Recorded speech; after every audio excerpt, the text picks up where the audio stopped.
सामान वहां से तुरंत धर लियो और कुटिया में ताला लगा करके बाबा निकल गए नंदगांव से। बोले जीवन में नहीं आऊंगा, मेरे जीवन में सबसे बड़ा अपराध है जो मैंने 12 साल या कन्हैया को दे दी या श्याम सुंदर को दे दी। अरे काय बात को श्याम सुंदर, काय बात को कन्हैया, काय बात को दयालु, एक भक्त की मनोकामना ना पूरी कर सके। ना रहनो अब यहाँ पे। जैसे जाने लगे तो मार्ग में गायों का झुंड था। जैसे उस झुंड में प्रवेश करने लगे, सोचते हुए जा रहे हैं, कुछ विचार नहीं हो रहा है। जैसे भीतर प्रवेश करने लगे इतने में ही एक ग्वारिया आया, ग्वारिया ने आकर के हाथ पकड़ो, बाबा बाबा बाबा गैया चढ़ जाएंगे ऊपर। पीछे मुड़ करके देखो तो नन्नो से बालक ऊंची धोती पहनी, सिर पर स्वाफा पहनो हुए है और एक लठिया को अपने कंधा पे लगा करके बाबा दोनों हाथों को टांग करके और बाबा के पास आयो।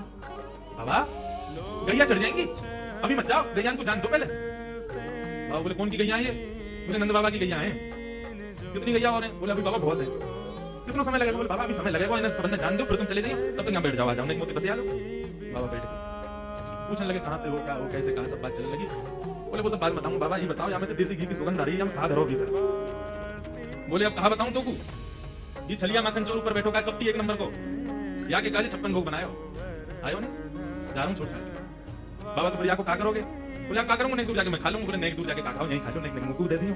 बाबा बोले हाँ ठीक है चल यहीं खा लें। पोटली खोल करके सब निकाल के सामग्री और बाबा ने कहा ले तू भी ले ले। बाबा मेरे हाथ में गोबर लगा हुआ है, गंदे रहे, धोबे जाना पड़ेगा, कहाँ से चल लाऊंगा तो कैसे होगी? बोले आप खवाए दो ना अपने हाथ से। बाबा बोले अच्छा ऐसे ही तेरो स्वामी ऐसी सारे काम के वो सेवा करवावे, तुम सेवा करवाए, जान भी प्रेम से ना दे रहे हैं मुझको, अब वो अपनी सेवा करवावे को पूरा काम ही 100 है। बाबा एक स्वयं पामे प्रभा सेवा ग्वारिया को पवा में और स्वयं पामे फिर ग्वारिया को पवा में पवाते पवाते पवाते बाबा ने जैसी ग्वारिया को देखो नेत्र लाल पड़ गए, नेत्रों से सुधार बह रही है। बोले रोका ही करो है? बोले मैं हमारे रो रहा हूं बाबा, तुमने आज माला ना पहनाई मुझको।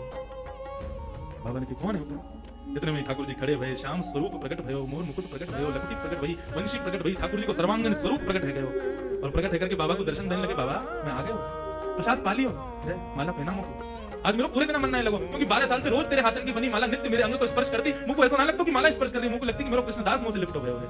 आज पूरे दिन व्याकुल रहो बाबा, मुझको जल्दी अपनी माला पहना और तू माला पहना के आज मेरा आलिंगन कर ले। कृष्णदास क्रोध में देख रहे, नहीं पहना, आज नहीं पहनाऊंगा, आज ये माला किसी और के गले में जाएगी। ठाकुर जी बोले कौन के गले में? बोले मैं यह विचार कर रहा हूँ कि मैंने बरसानो जावे को मन बनाया तो कन्हैया प्रकट है गयो, यदि ये माला जाकर के किशोरी जी को ही धरा दूंगा और वहीं जाकर के उनके चरणन में ही रहूंगा, जहां जावे की इच्छा मात्र से कन्हैया प्रकट है गयो, यदि वहीं निवास करूंगा तो कन्हैया तो रोज आवेगा। ठाकुर जी हाथ पकड़े, पांव पकड़े, कृष्णदास बोले अब नहीं रुकूंगा, अब तो किशोरी जी के चरणन में जाके रुकूंगा। सीधे दौड़े, पीछे पीछे ठाकुर जी दौड़े, अरे बाबा रुक जा, अरे नहीं रुक जा, मेरी सुन तो ले। बोले जो कहनी है वहां अदालत में आके पेशी करियो, अब तो मैं वहीं रहूंगा। दौड़ करके गए और जाकर के सबसे पहले अपना नाम बदलो, अब से मैं राधा दास। किशोरी जी के चरणन में जाकर के माला धरा दी और जैसे प्रणाम करके किशोरी जी को देखो है, वही किशोरी जी में श्याम सुंदर, वही श्याम सुंदर में किशोरी जी, ऐसा भाव उसके सामने प्रकट